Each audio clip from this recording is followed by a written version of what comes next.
What is going on, everybody? Welcome back to Talkin Sports with Jake. We're just doing a little sports talk today, and by a little, I mean a lot. We got a lot to cover outside of my fantasy football theme podcast, which I talked about just solely fantasy football. I believe that was over the weekend. This is my first podcast outside of that in the last week and a half or so. Moving back into my new dorm with college and just trying to get through the first week of college. My third year at Sacred Heart has taken a little bit more time than I thought, so I wasn't able to do this podcast as much as I wanted to. And yesterday, my apologies for the teaser. I forgot yesterday was Labor Day, so I typically don't do holidays, so I took off yesterday. But we are back. Got a lot to cover, so let's jump right in. Let's take a look at the standings for baseball. We are into September. We only got about probably just under a month to go in the regular season. We got some really tight pennant races. American League Central is really tight. Cleveland Guardians lead the Minnesota Twins by 1 game. Chicago White Sox by 2 games. Guardians who were playing some regular baseball now are slowing down a bit. Minnesota and White Sox playing all right. That division is horrible. The Guardians are 5 games over 500. Just 5 games over 500, and they're in first place. That's brutal. The White Sox are probably the most mid-team in the league. They've been, for months, have probably not been more than 3 or 4 games over 500 or under 500. Right now they're 1 game over, and they're only 2 games out of the division. Kansas City and Detroit, and at the basement there. New York Yankees continue to struggle. They are still 81-54, which is still a very good record. But ever since the All-Star break, they have been in pretty much free-fall mode. Their division lead, which is 1 point, probably 15 or 16 plus games, is now down to just 5 games. They lead the Tampa Bay Rays for just 5 games in the American League East. Trail Blue Jays are also only 5.5 games out. So all of a sudden, the Yankees look like we're probably going to have the best record in baseball, and the AL East look like they had a lock on it. Probably heading into July, all of a sudden is much more wide open now with Tampa and Toronto both within 5.5 games. American League West, Houston's got that on pretty much lock. 11 games up on Seattle right now. 87-48 best record in the American League. And the second best in all of baseball. National League Central, St. Louis Cardinals have built a 7.5 game lead on the Milwaukee Brewers. So it looks like they should win that division. Ever since Detroit alone, the Brewers traded Josh Hader, although Hader has not had his best year. He was struggling leading up to the deadline, and he has really struggled since coming to San Diego Padres. Since that trade, I think that really, a lot of players have not been upset and fit. I mean, Devin Williams, who's their other star reliever they have, who I believe is taking over the closer role, he was their 8th inning guy from Hader. I mean, in his first press conference that Hader trade happened, this point probably about 5 weeks ago, he was very emotional. And you've had some other players come out and just say, it didn't send the right message, and that trade really did rattle them. Really probably figured time he has to be open market because they don't want to spend a lot of money for whatever reason. Not going to be able to re-sign him. They've looking to trade him for a couple of years now, even though they've been a playoff contender. And I guess they decided to finally pull the trigger. And they probably figured, all right, we'll get 1 or 2 good young players that can help us right now. We get a couple of very good prospects. Maybe in a couple of years could help us, and that's, I guess, what we're looking for. So they pull the trigger, and it really hasn't worked out. Got the Cubs, Reds, and Pirates rounding out that division. National League East, my New York Mets are now only a game up on Atlanta. Atlanta, the defending champs, they're playing really well. One of the hottest teams in the league. They've won 5 in a row. Mets, who are playing great themselves, they're 85-50, 35 games over 500. But Atlanta is also having a phenomenal year. So that's going to be a really exciting division race. The Mets have been in first place pretty much all year. The Braves, probably about a month or so back, got to within a half game. But then after the Mets, I believe they took 2 out of 3 from the Braves and then 4 out of 5, got it up to 6.5 games. It looked like they were going to have a chance to put the Braves away. But ever since then, the Braves have just been on an absolute tear. They've gotten back within a game. at the last week in September, they have a 3-game series. It looks like that 3-game series will very much so matter. Right now, the Mets lead the season series 9-7. So if Atlanta is within 3 games of the Mets, that division race will matter. Both are going to be going to the playoffs. Both will be the first wild card nationally. It looks like no matter what. But whoever wins the division, if Atlanta is within 3 games of the Mets come the end of the month, that series will be maybe the most important series in all of baseball this year. That the Phillies are just hanging around, and then you have Miami and Washington rounding out that division. In the National League West, Dodgers completely are running away with that. They are the best team in all of baseball, 92-42.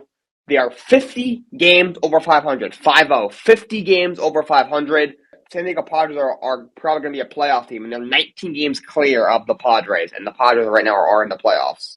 As for the wild card race in the National League, first wild card is, of course, the Atlanta Braves. 10.5 lead for that. They'll either be the first wild card or they can overpass the Mets. Then the Mets will be the first wild card. I'm hoping my Mets can hang on. That's another story for another day. For the other 2 wild card spots, the Phillies and San Diego are tied. Technically, Phillies have a .545 win percentage compared to the Padres' .544 win percentage, so just slightly higher win percentage. Phillies have one more win. No, excuse me, the Padres have one more win and one more loss, so Phillies have to play 2 less games in San Diego. Those teams are pretty much tied for the last 2 wild card spots. Those will probably be the 3 teams. The Milwaukee Brewers are 2 games out of the wild cards, although they fall pretty much out of their division. They are still in the wild card race. They are 2 games behind San Diego and Philly for a wild card spot. The wild card race in the American League, the first wild card right now is a tie between the Tampa Bay Rays and the Seattle Mariners. Again, Rays win percentage is just a touch harder than Seattle. Seattle has one more win, one more loss. Tampa's played 2 less games than Seattle, so those 2 teams are pretty much tied for the first 2 wild card spots, and then Toronto is the last wild card spot in the American League. Those will probably be the 3 teams. The only team that's even somewhat close to them is the Baltimore Orioles. They are 4.5 games out of the wild card spot. Both probably won't get in, but kudos to the Orioles for being 7 games over 500 this year. That will be another probably 100-loss season for them, and they're going to probably be at least above 500, which is very impressive. They are trending in the right direction. That's MLB Standings. Talk about the Yankees for a minute. First of all, I'm not sure if you guys heard, but they have some more injuries. They had Aroldis Chapman, of course, had a brutal year. He's been their all-star closer last year, but this year has really struggled. He's had a bunch of injuries. He had an Achilles injury that cost him a while, and he recently had a leg injury that was caused by an infection from a tattoo he got. I mean, how is that even possible? He got injured because his leg got infected from a tattoo.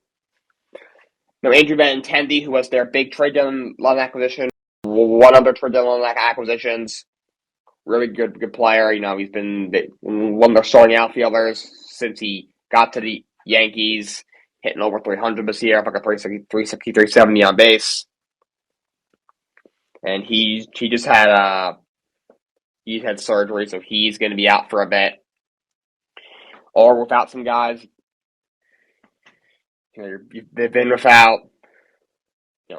I do believe they got Stanton back recently, and they might not have, but they've been at least Severino on their rotation for quite a while. It's not a huge loss because they have a lot of depth there, and they did bring in Frankie Mona at the trade deadline. He's a really good pitcher. Hasn't pitched great since coming to the Yankees, but he's getting better. Pitched very well his last time out.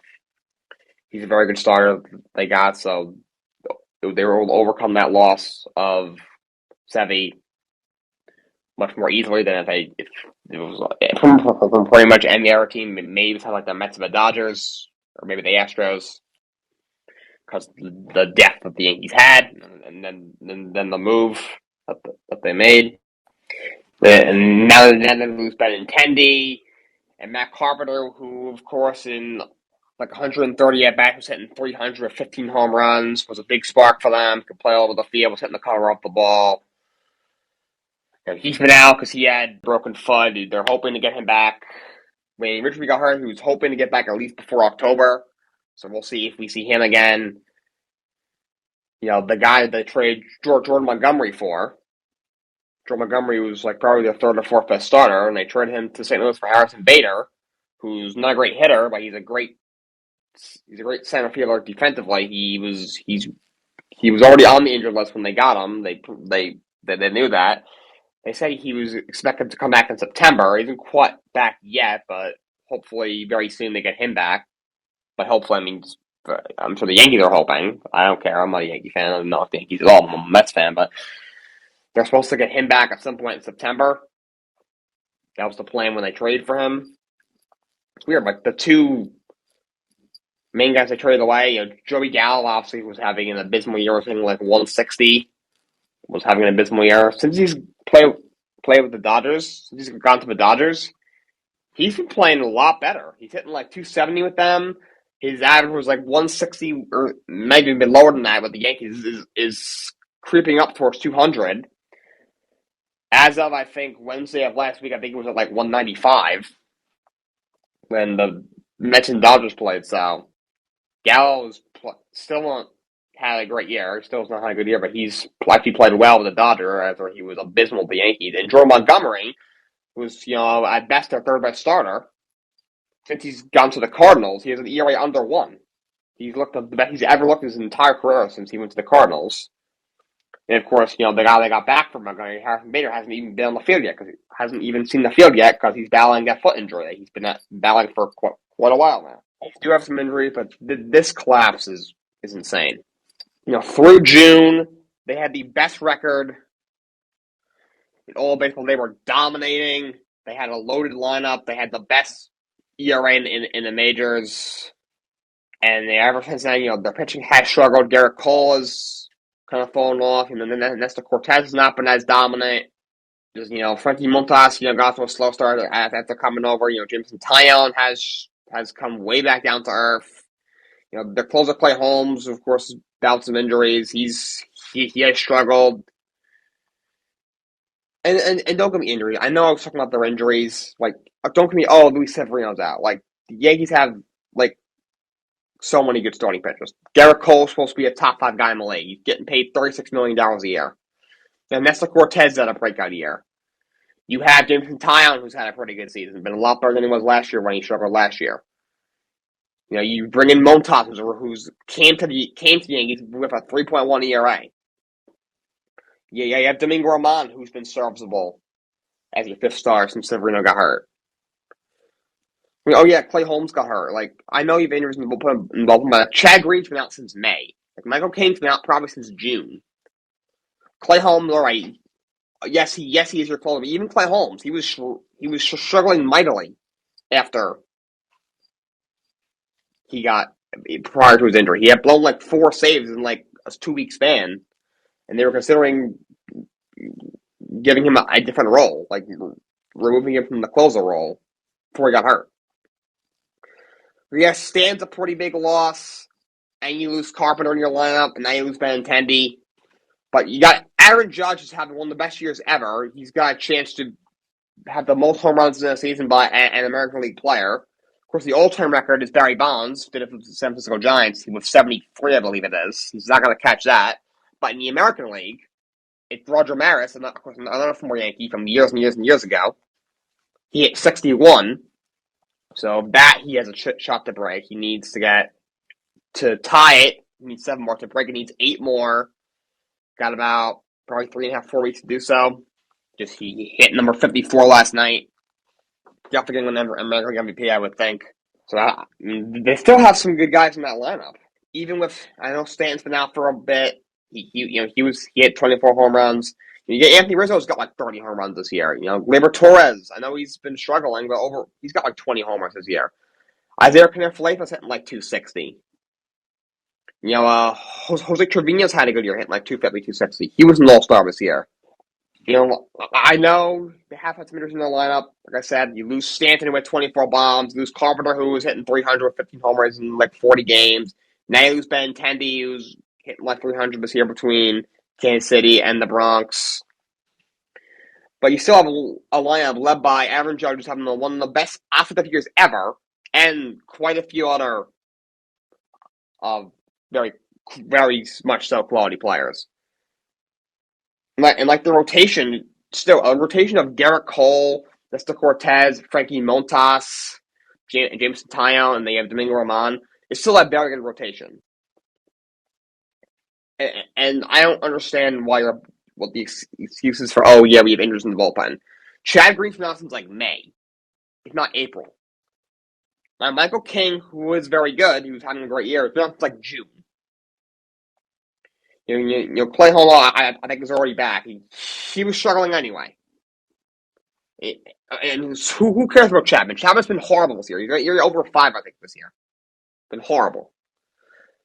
He was struggling, and then, he started pitching a little better.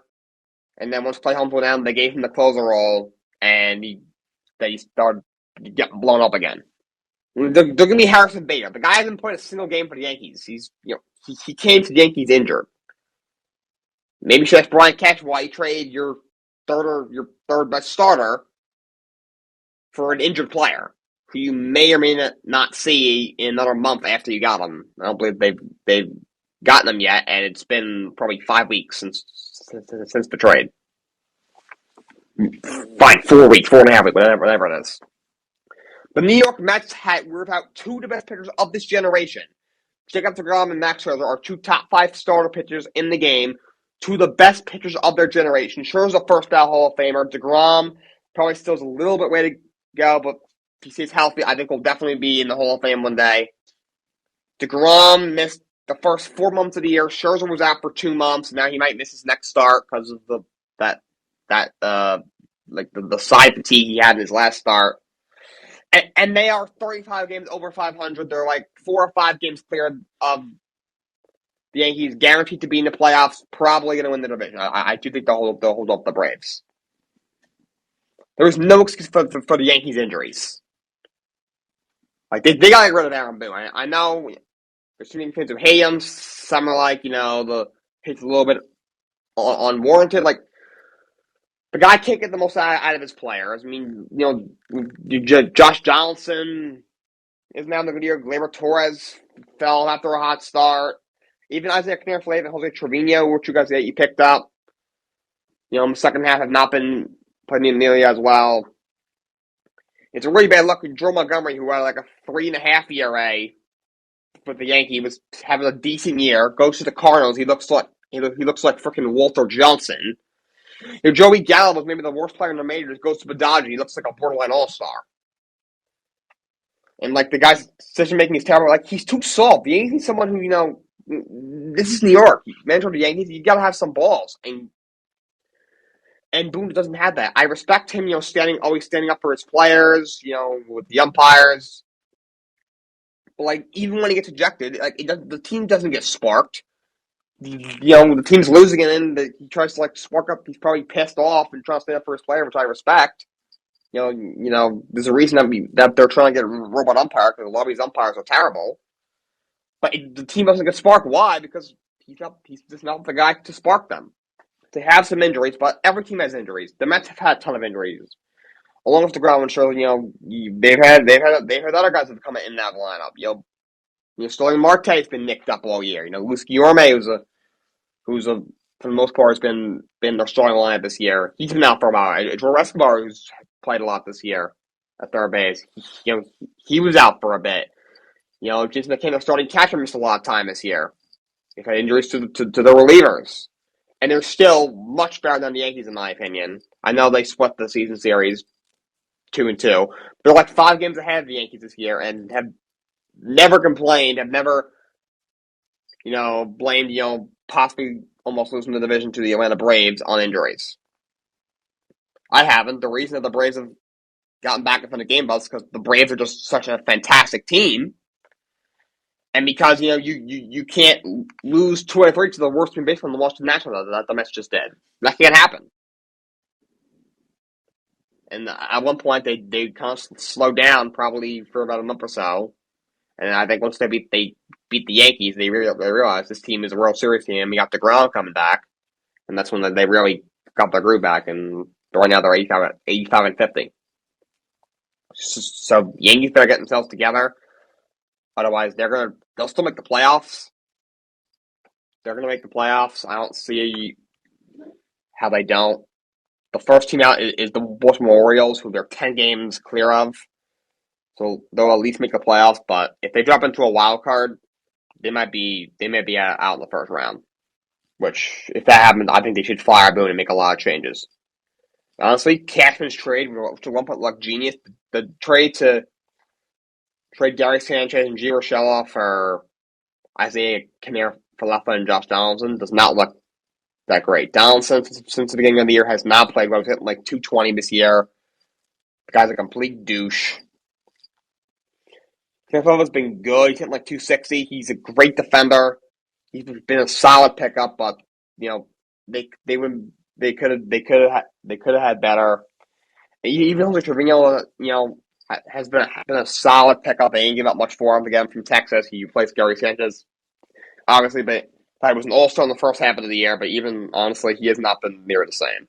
He's had a decent year at the plate and he's very good defensively, but I think they could have still done better.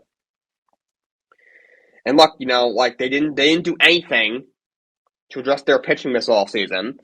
And at first looked like, oh yeah, they trusted and as the quarters were continuing to break out, and they had Garrett Cole.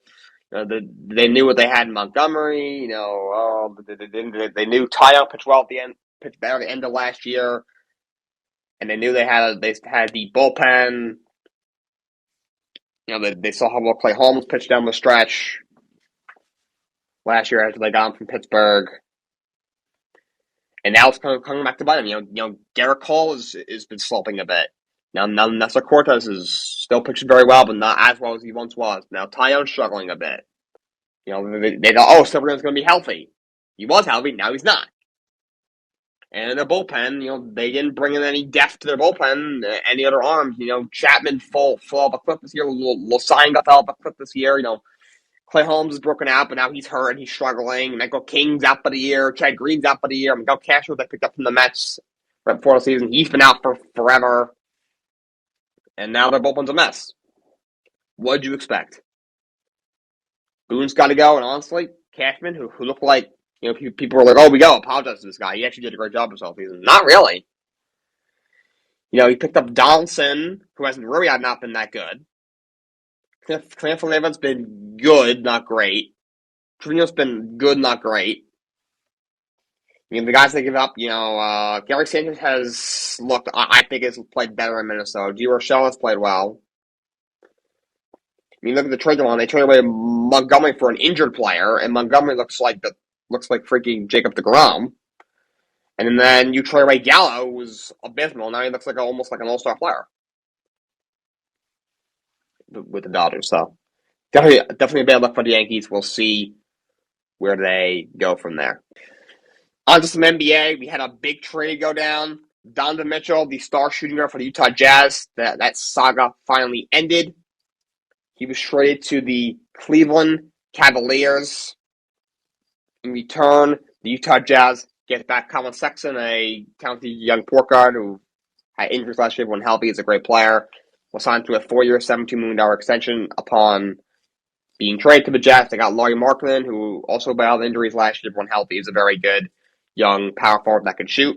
Got back Cleveland's first-round pick this year, O'Shea Agbaji, out of Kansas, who I think has some potential. And they got back 3 unprotected first-round picks in 2025, 2027, and 2029. And they also got back 2 pick swaps in 2026 and 2028. So, great move for the Cavs. Now you have, that backcourt of Darius Garland and Donovan Mitchell is scary, and you still have all those pieces in your front court. Evan Mobley, who was a rookie of the year finalist last year. Jared Allen, you have him healthy. You have all those other guys, Karis LeVert, C.D. Osman, all those other guys that you have there. Future and the present, for that matter, looks very promising for the Cleveland Cavaliers.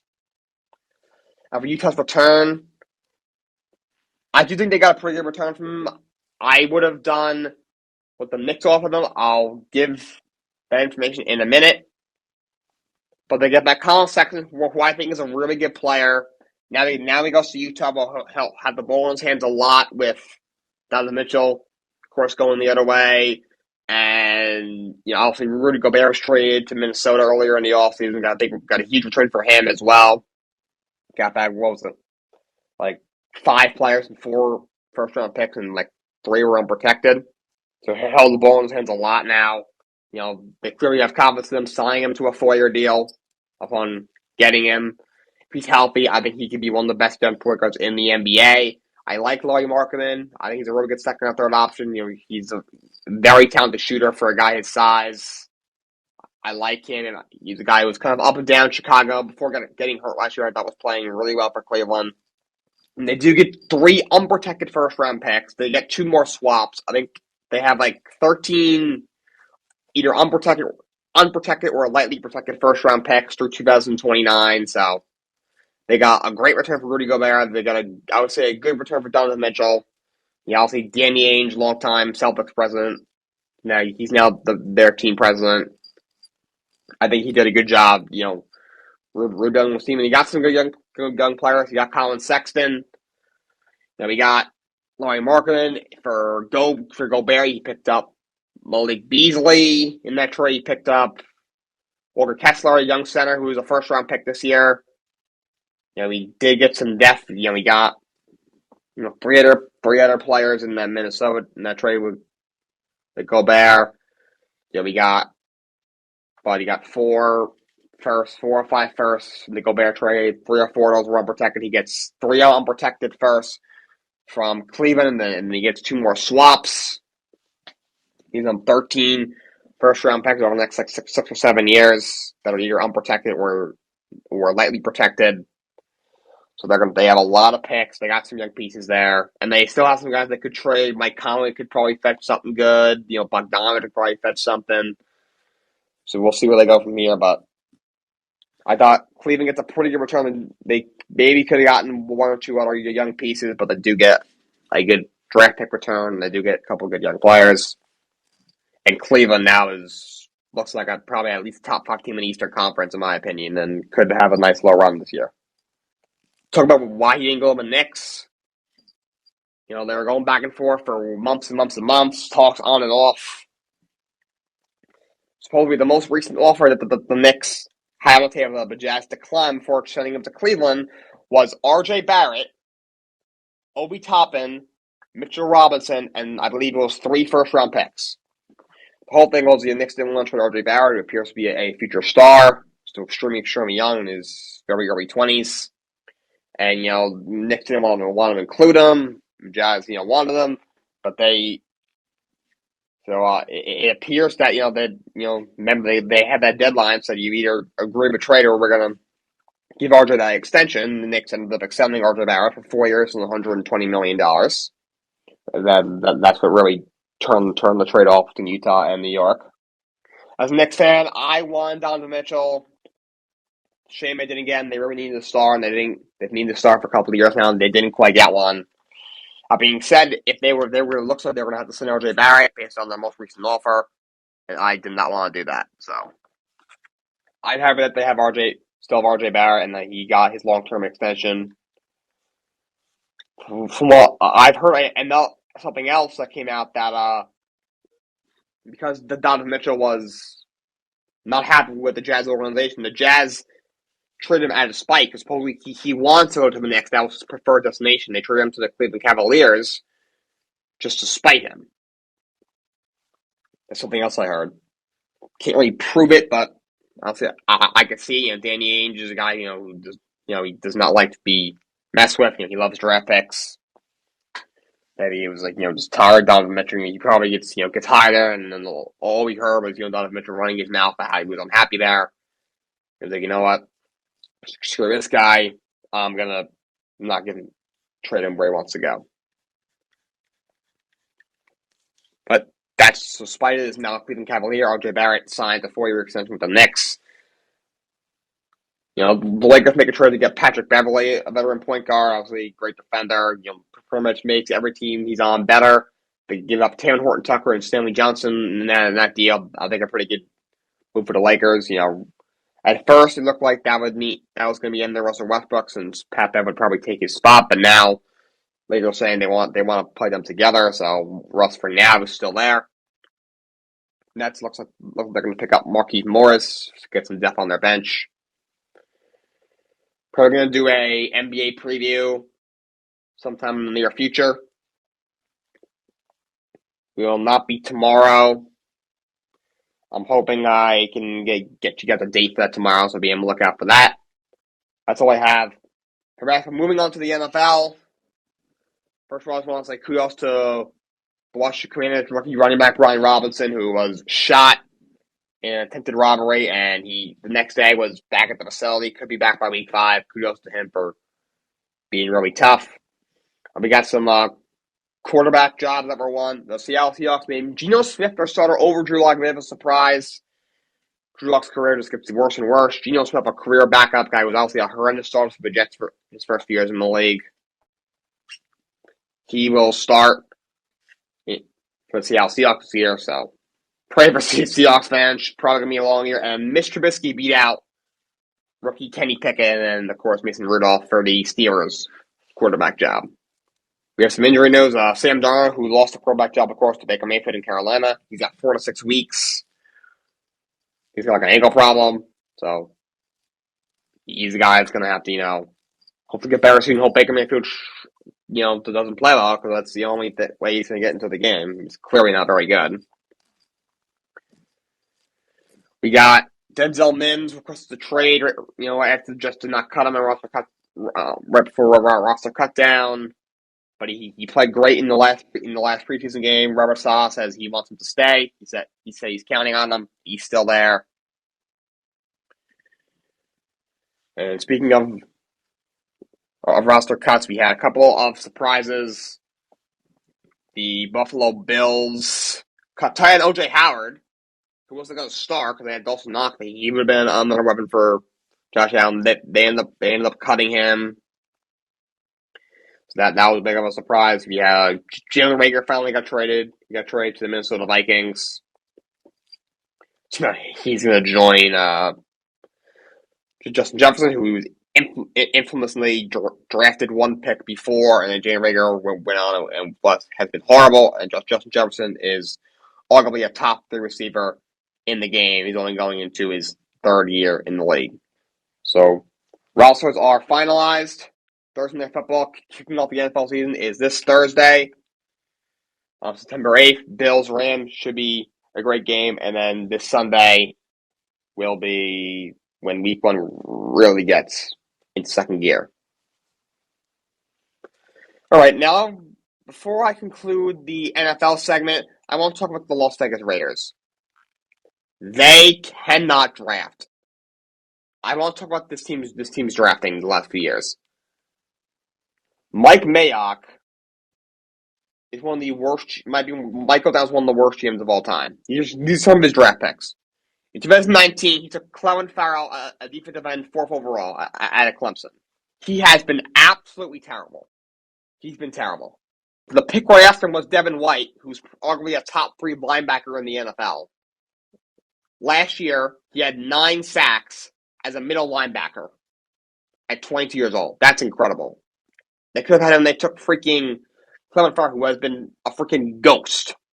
I bet you there's some players on the race that think he's a rookie this year because he's just made so little impact.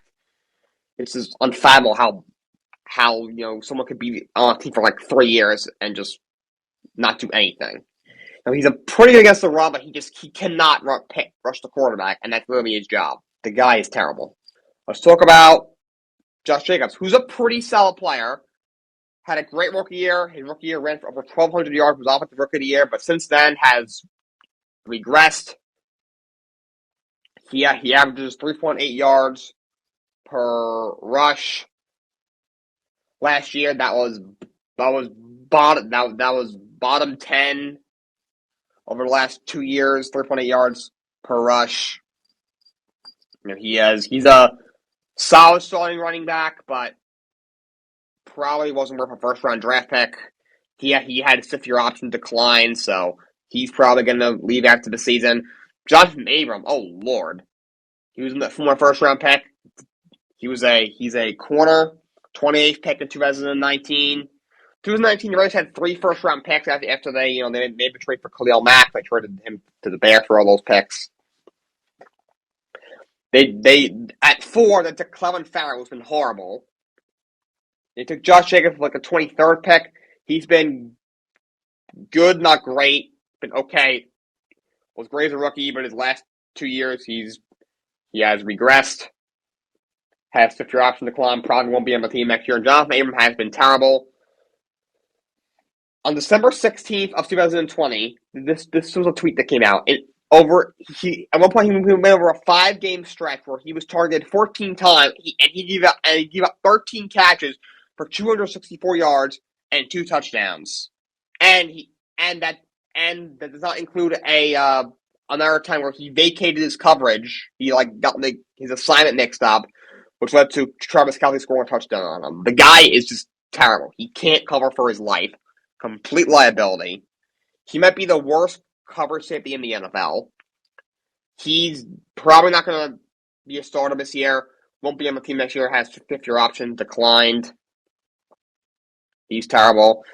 Henry Ruggs, I don't got to go much into him. Yes, obviously, we know the talent he had coming out of Alabama. Extremely fast, but the guy is facing 46 years in prison. First-round draft pick. Facing 46 years in prison. By the time he was cut midway through his second season in the NFL, was now facing 46 years in prison, which is why he was cut, because he ran over a person. He ran over a person. He made a horrendous choice to drive well over the legal limit when it comes to amount of alcohol he had in the system, and he killed an innocent woman. And he took another person's life, and they ruined his life. He's facing 46 years in prison if he is convicted. To the fellows. 12th pick in 2020, probably played about 25 games at that. Other horrible draft picks from the Raiders.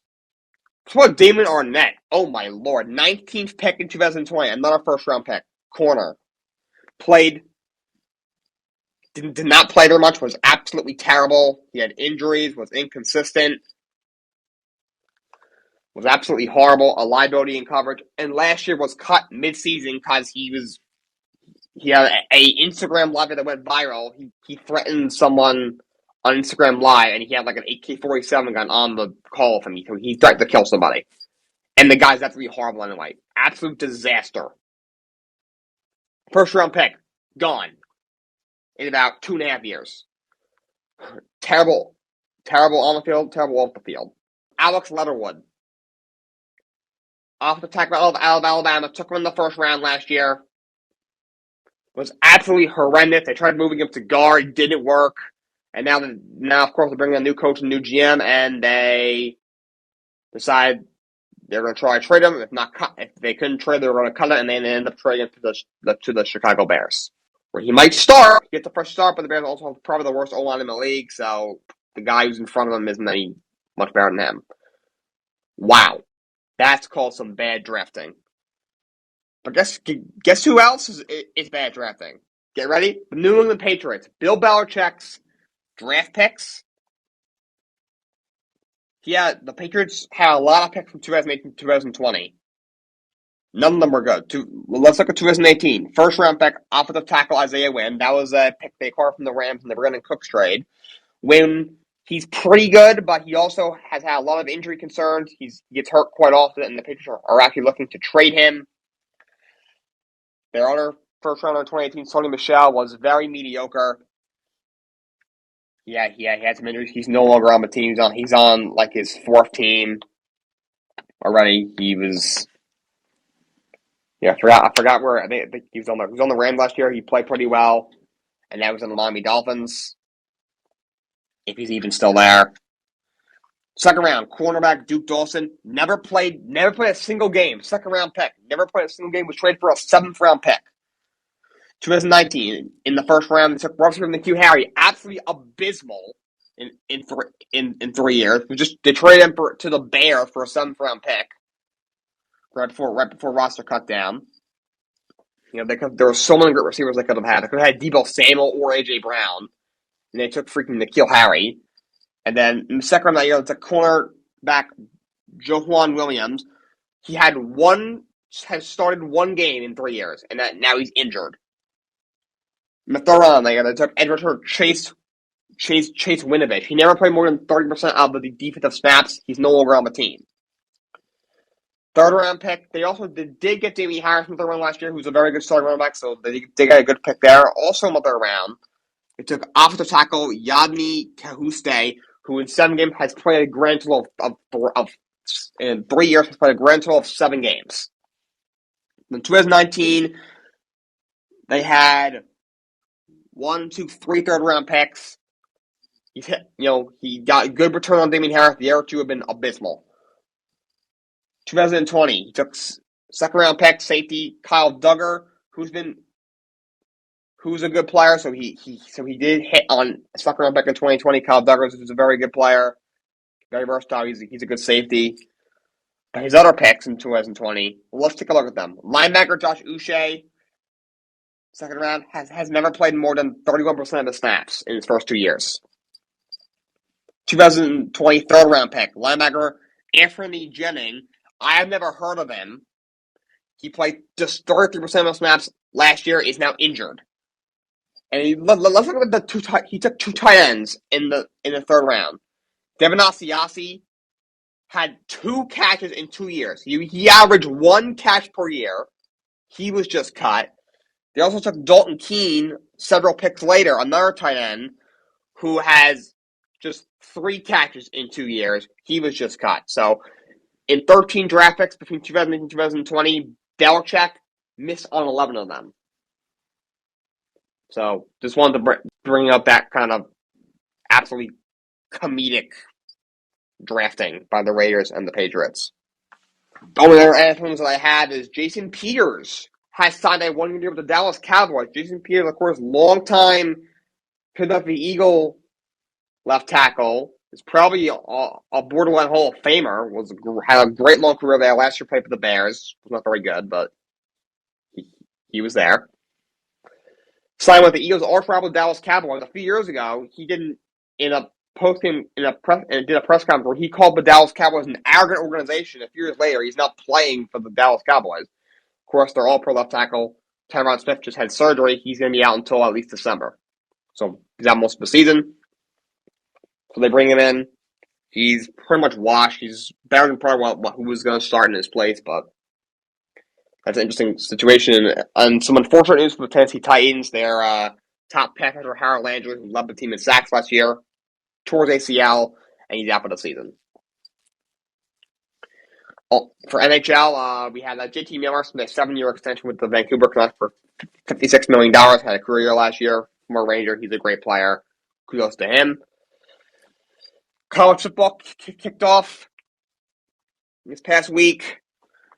We had go over the top 25 games. We had Oklahoma State beating Central Michigan 58-44. My God, never heard of defense in that game. Jesus.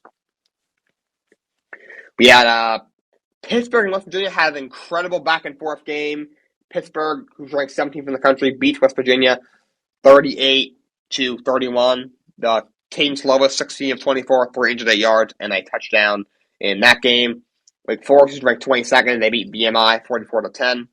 Michigan State over Western Michigan. Michigan State ranked 15th, 35-13.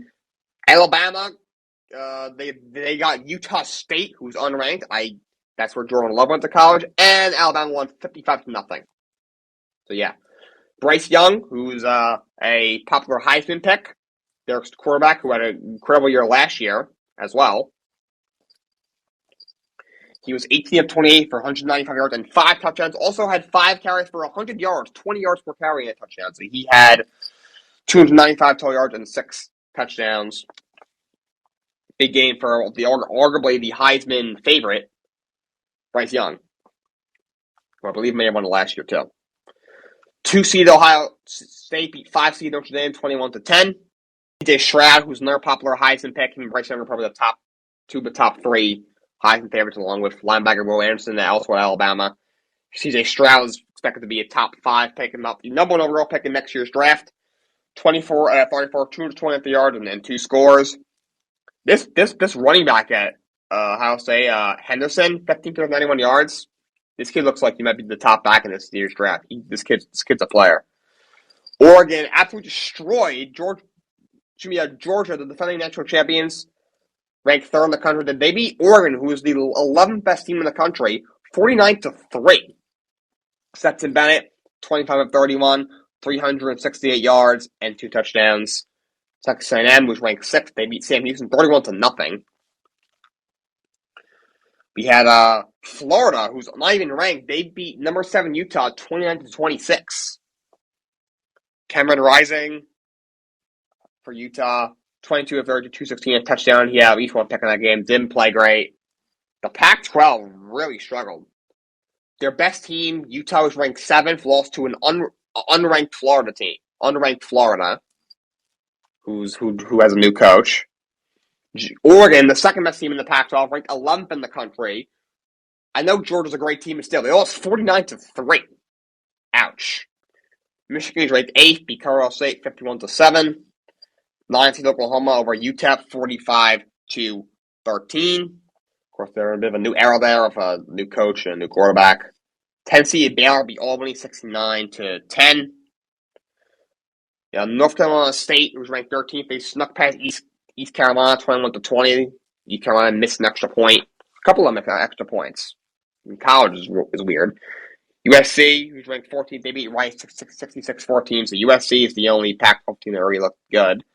The top 2 teams in the Pac-12, Utah is ranked 7th. They lost to unranked Florida. Like I said, 11th ranked Oregon lost. They got demolished. But USC did look very good. They got a new era there. Lincoln Riley, their head coach. And they brought in Caleb Williams as their quarterback. Caleb Williams, 19 of 22, 249 yards and 2 scores. He looked good. 16 seed Miami beat Bethune-Cookman 70-13. Miami, who's obviously the golden of their football program, have seemed to have passed, but now former Oregon coach Mario Cristobal's under their new coach. Also a good start. 16 seed Wisconsin beat Illinois State 38-0. 19 seed Arkansas beat 23 seed Cincinnati 31-24. 20 seed Kentucky over Miami, Ohio 37-13. Ole Miss, who's ranked 21st, beat Troy 28-10. 24 seed Houston beat UTSA 37-35 in a really close game. We had 25 seed BYU beat South Florida 50-21. And 4 seed Clemson, that beat Georgia Tech 41-10. DJ Uiagalelei, a young quarterback who, he played with Trevor Lawrence a couple years ago, played really well. And last year was expected to break out. Didn't quite have the best year. Clemson didn't have the greatest year, but he played pretty well. 19 of 32, 209 yards and a score, so he played okay. And a side note, we had actually saw that LSU game, but they're not off to a great start. They lose on a blocked extra point. Ouch. That's college football. Before I wrap up the show, I want to talk about some wrestling. First, I want to talk about Clash of the Castle. In a 6-woman tag team match, Bayley, Io Sky, and Dakota Kai defeated Bianca Belair, Alexa Bliss, and Asuka. Gunther defeated Sheamus to retain the Intercontinental Championship. What a match that was. 2 big bruisers. There's 2 things I got out of that. One, Sheamus. We need to start appreciating how great Sheamus is. He is one of the best wrestlers of all time and should be in the Hall of Fame one day. And this kid, Gunther, the big, tall Intercontinental Champion, this dude is going to have a great career. He is a stud. He might be one of the 6 or 7 best wrestlers on the roster right now. I think he's got to be at least. He is going to be he's a stud. He's already a stud and he's going to have a great career. Liv Morgan retained the SmackDown Women's Championship by beating Shayna Baszler. In a crazy turn of events, in a tag team match, Edge and Rey Mysterio defeat the Judgment Day, but afterwards, Dominic Mysterio turned on his father. He kicked Edge in the no-no area, and he punched his dad, Rey Mysterio, in the face. Seth Rollins defeated Matt Riddle. By the way, with that feud, Seth Rollins and Matt Riddle don't like each other. Seth Rollins did an interview saying, Matt Riddle's now ex-wife, basically body shamed Becky Lynch, who's his wife. At the time, they were not married. It was his girlfriend. He didn't like that Riddle took his now ex-wife's side, and he said he's kind of like talked down to people who are like more accomplished than him. He said he's an incredible performer, but he's kind of arrogant, and he's got his head's always getting him in trouble. So those two obviously have had a very furious feud. It's been very cutthroat. You got Seth Rollins calling out Matt Riddle's wife or ex-wife. Like that's like gets was part of the show, but it was like kind of real because they don't like each other in real life. And Roman Reigns defeated Drew McIntyre to retain the Universal Championships. The Usos' younger brother, I think his name was like Solo Sikoa or something. Solo Sikoa, who's been doing very well in NXT. He came out and helped Roman Reigns win. He has been promoted to the WWE roster, so we'll see where that brings them. When it comes to the other wrestling faction, AEW, WWE, since Vince McMahon, they've been bringing back some guys who Vince McMahon got rid of who are really good. They've been looking a lot better. AEW, not so much. They've been falling apart. You got certain guys who are leaving the company, and CM Punk was one of their best guys. Of course, longtime WWE guy. It's been rumored that he's very unhappy with AEW.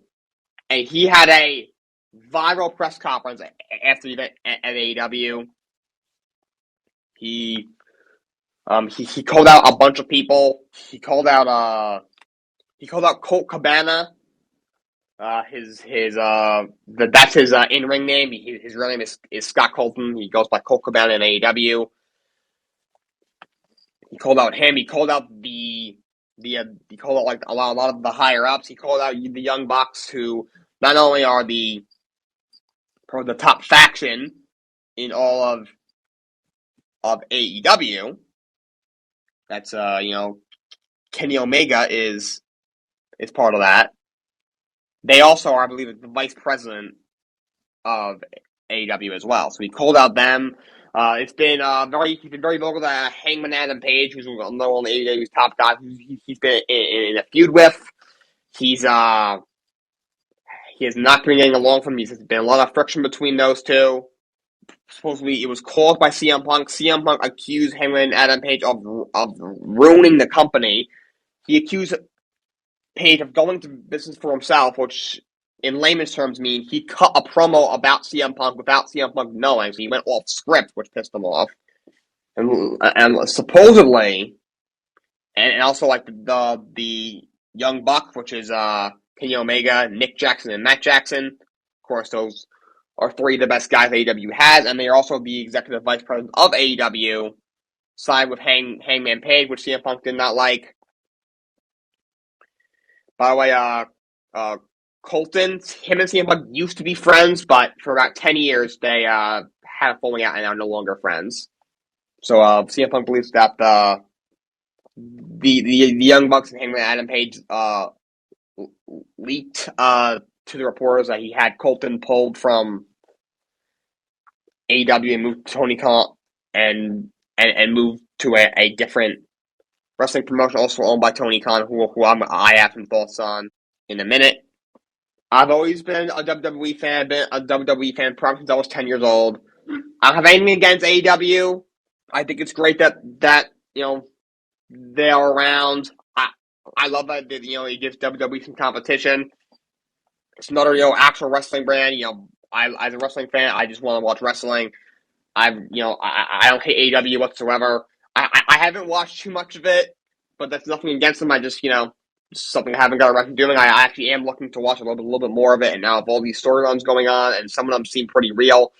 Could be a work, but I don't think this is a work. I mean, they thought Cody Rhodes was supposed to be leaving AEW was a work, and then he shows up at WrestleMania. I mean, obviously it was not a work.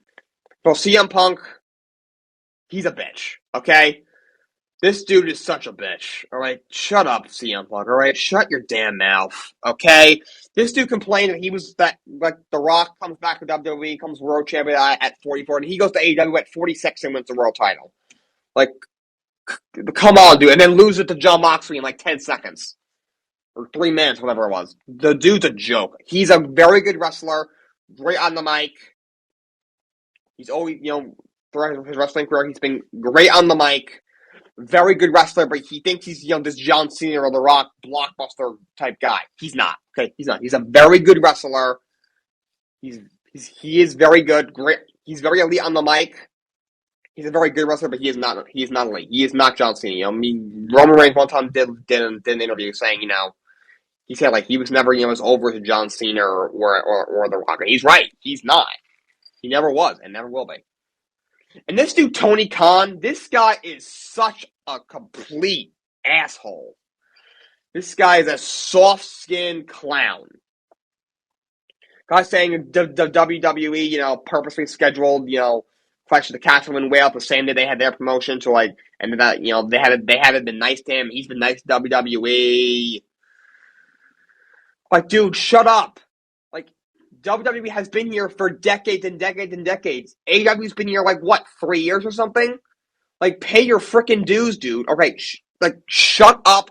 Run your crappy wrestling promotion that is getting lapped by WWE since Vince McMahon left, was still ahead of you guys, even when Vince was there and pretty much tearing the company apart. And now they're freaking running laps over you and Triple H together. Pay your dues, shut up, and go back to your mom's basement, Tony Khan.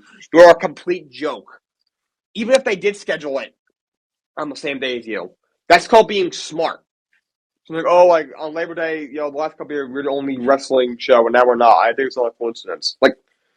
Dude, shut up, all right? Just shut up. Guy's a complete ass clown. Just shut your damn mouth. Guy is such a complete clown. That's all I got for you guys today. Thank you for everyone who tuned in. Until next time, so long, and have a great day.